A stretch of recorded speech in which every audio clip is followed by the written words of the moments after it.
Thank you, Kate, for accepting our invitation. You've had a really interesting journey across both B2C and B2B sides of iGaming. What was it about the industry that first drew you in? And how has your perspective shifted moving between those two worlds?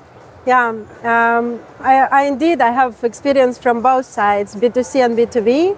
I would say it's very important in order to be successful in one of those. It's very important to understand the whole, let's say, internal kitchen, as we say it, of both. So if you are in B2B and you want to be successful, it's very important for you to have a good knowledge, a very good understanding, a very good feeling of what can be the problem for the B2C businesses. So I would say, yeah, that helps us a lot. We benefit from it. And I'm curious always about what's going on the B2C side, let's say, now that I'm at the B2B side, because it's our job to fulfill and to make sure that the life of our customers becomes easier in working with us. Perfect. Looking back at your early days compared to now, what's the biggest change you've seen in how game studios and operators approach their relationships with each other? If we compare the two worlds, the first one when I started and the one that we live in today, I would say it's a big difference. For instance, first of all, I joined the industry around 10 years ago, and then we had definitely a very small amount of studios. We had a very different approach towards what is a successful game studio, because it wasn't about the content so much. It was mostly about I would say nostalgia or the old habits, the offline habits of players. I cannot say we don't have it right now, but it was definitely there a lot. And now it's a different world. First of all, the number of studios is huge. Second of all, we really moved up in technology, in different approaches. We have a lot of analytics now. Yeah. Back then we had very weird systems with data and everything, so it wasn't really what we have today. Today we have so many tools that help us make our content better, make our approach towards promotions better, make us, let's say, consider more opportunities and more decisions on how to approach anything in our work. Data is really big today. I'm very grateful for that, because again, that helps us do our job better. So yeah, there are pretty much differences in between the world of game studios, let's say 10 years ago and of today. Yeah. You talk a lot about the importance of partnerships being built on expertise and really understanding client needs, which is why it helps that you understand both the B2B and the B2C side of things. It's not always visible, this thing in the industry. What does that kind of genuine partnership look like in practice? And where do you see it falling short? Where are the challenges? Partnerships nowadays, and especially if we're speaking about genuine partnerships, it's on one side it's a complex thing, of course. On another side, it's really very simple. What you need is two sides to want to work together, to want to do great results together, to make money, to perform. Then you need to, broaden a little bit. So from each side, you definitely need expertise. The B2C and the B2B business, when they come into the partnership, they both need to know what exactly they are doing. And of course, it would be very beneficial if they understand also the business of each other. But honestly, that's not so demanding. That's not a high demand that without that you cannot do business. You can definitely go ahead and do business even if you have very small expertise, you just joined this industry.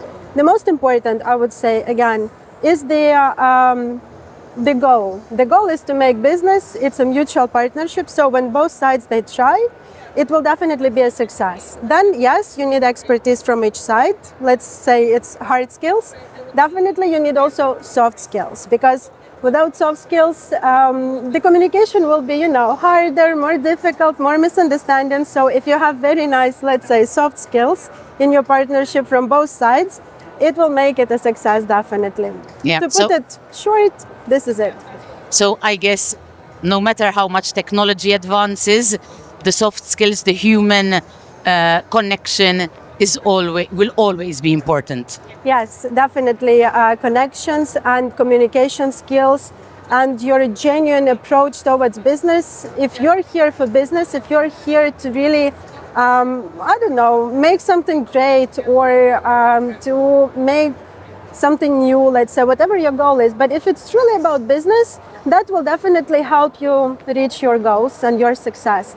If you're, let's say, not quite interested and not driven by the work itself, that will definitely slow down the progress for the whole company, for the whole business. Game variety is something you're pretty passionate about.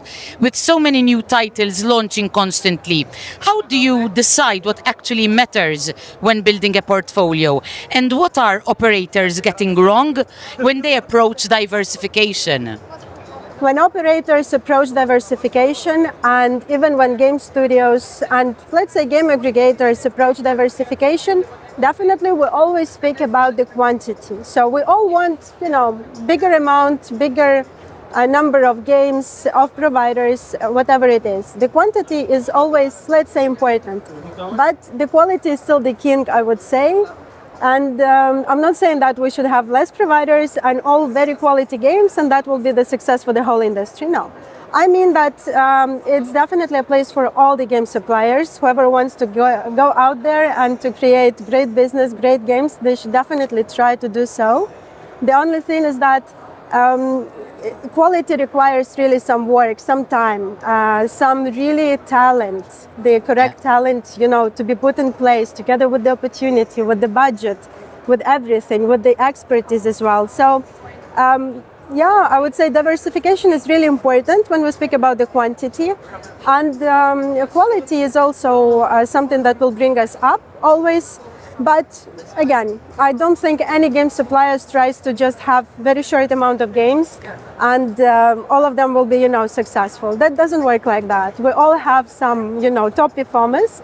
And then there is also some content which, let's say, at the moment or in general will not perform the best, let's say. It's very normal and the operators, they have the same picture.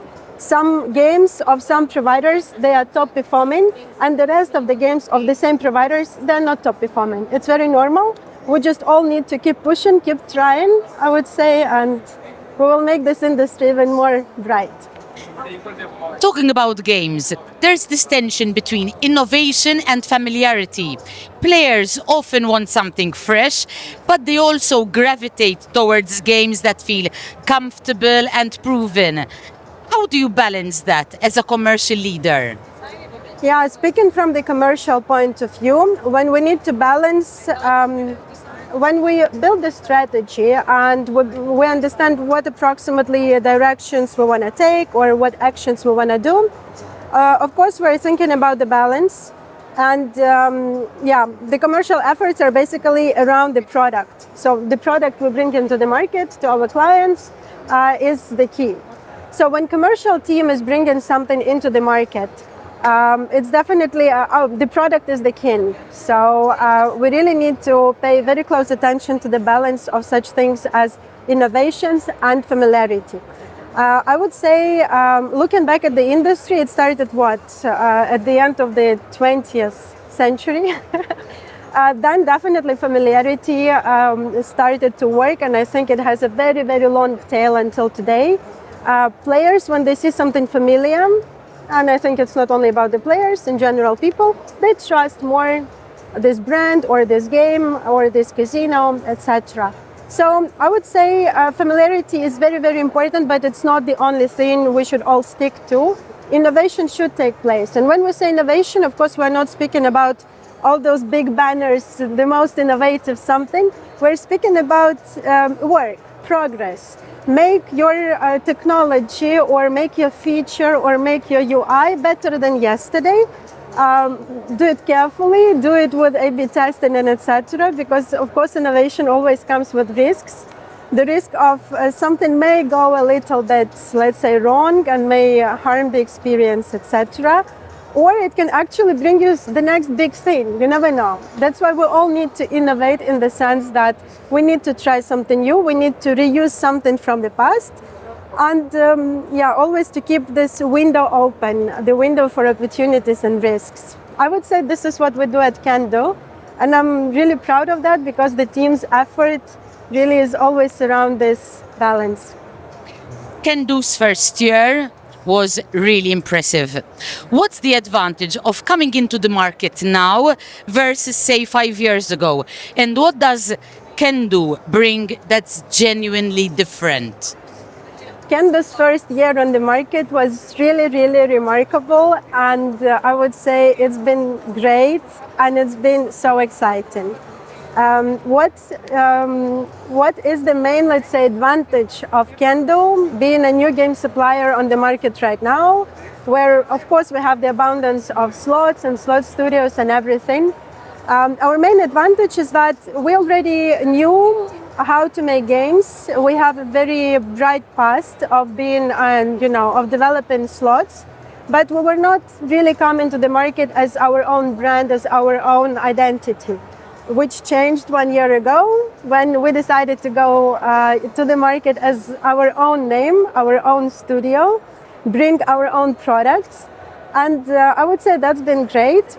The main challenges for us were just, being new is always a challenge. It has benefits, but also there are some disadvantages as well. Because again, brand identity, it's something new. You need time to build trust, not only through your partnerships, but also for the players. And to be honest, player is our main customer, our main client. We just, approach it through different ways, let's say, through different partnerships, through B2B, etc.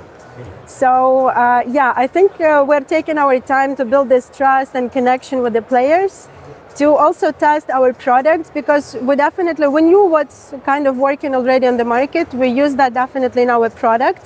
And we're still trying to very, very carefully approach, innovation in a way, approach changes, approach a bit new mechanics, let's say. For example, recently we have released the 4 Egypt Scarabs. This is the first game in our portfolio with 4 pods. Previously, we've made very successful 3 pods games. So this little, for us, you call it innovation, you call it something new, you call it opportunity, but this is something definitely new that we add to our games creation process. And we always, of course, hope that everything will work. But it's also normal if something is not working, and I want to encourage everyone to just keep doing what they're doing. If you believe in the idea, if you believe this should really work, it's definitely worth giving it a try, but of course always remember about the risks. Yeah, brand new launch. What was the appeal of taking on that challenge? And what surprised you the most about launching a studio? Getting on board Kendoo was really a very exciting decision. First of all, what excited me the most, what called me the most, was definitely the content. When I saw the games that Kendoo Studio has created in the past, that was a very, very quick decision. It was a click, because I think there is a lot of money in our industry. There is a lot of, investors and investment opportunities, and there are many great people, great professionals and talent. But at the same time, it's not quite easy to get it all together and to create, let's say, a successful company, because success is a combining of so many things, so many parts. So I saw that in Kendoo, and answering your question, when this opportunity came up, it was really a good match for me. I wanted to bring on, my experience, my knowledge, the level of service, this feeling of service I have, and I'm really keen on spreading it across the industry. And now I'm spreading it in the company, and I think it's really beneficial for all of us. And it's all about Kendoo. The operations we have, the people, the connections, how we deal with things, how we grow, because it's the year of growth in all the senses for us. And speaking of, the internal culture of the company and the internal structure, it's always a growth. You need to change, to adjust. It's change management. It's very important to work with the employees of all the teams to explain why this is important, why we need to scale and stuff, and how to accept it and admit some things. So I would say all this is really a great working environment, and that's important. And that's something I don't always see around. So when I see this, it excites me. Fabulous. Regulation is tightening globally, while new markets are opening up too. How does that shape the way you think about game development and also partnership strategy?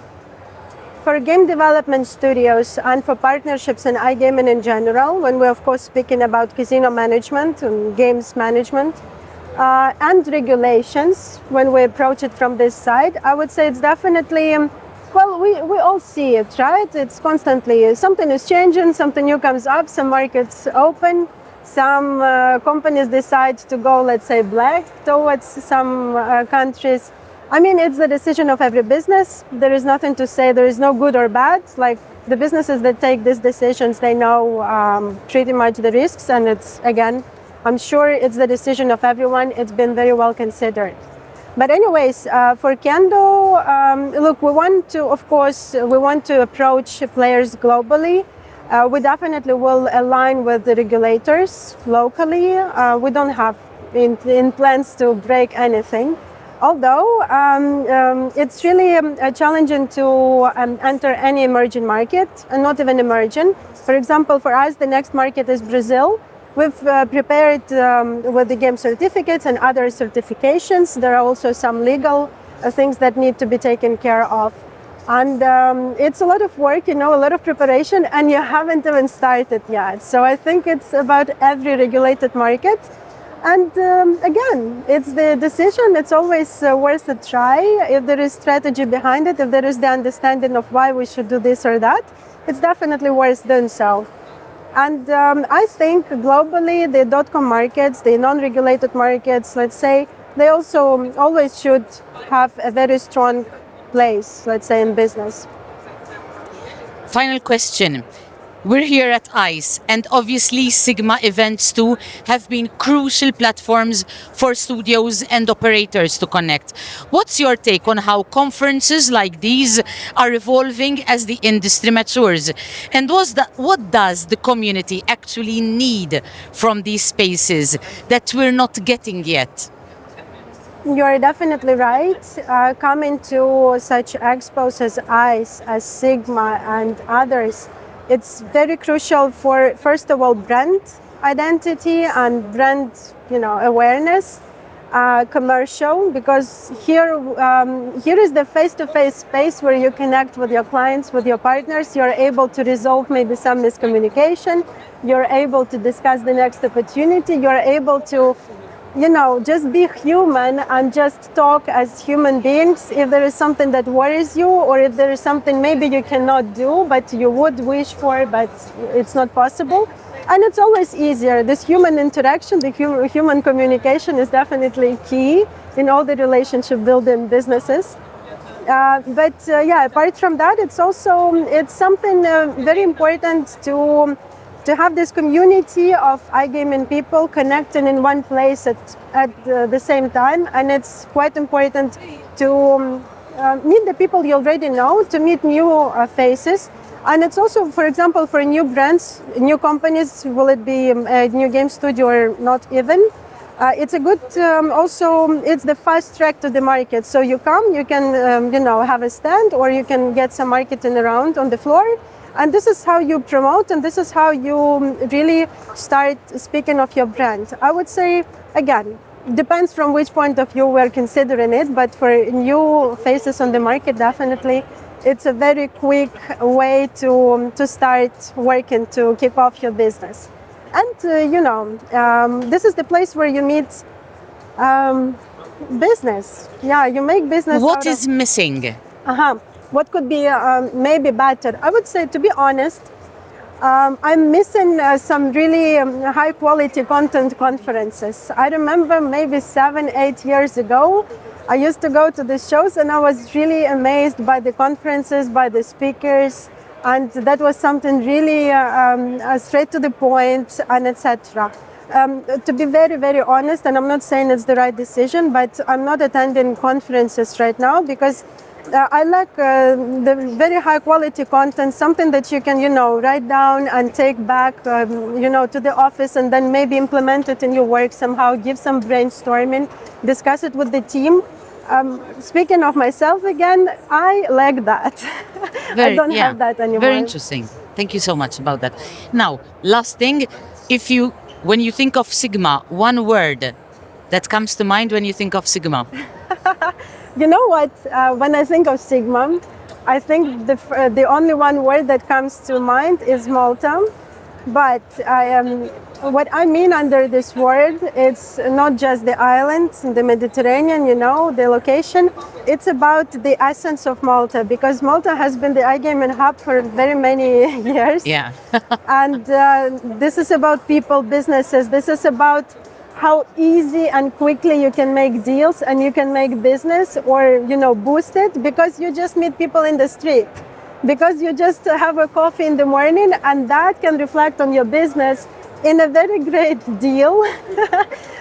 That's all I mean by Malta. So, and yeah, when I would say one of the first conferences that started taking place was Sigma, and I think all of the community is grateful to Sigma for that, because it's where we all started meeting. This is where many people moved to Malta as well and started, being locals, and you come into the conference again and making business deals and making new connections there. So that's all I mean under the word Malta. Perfect. Thank you so much, Kate. Brilliant.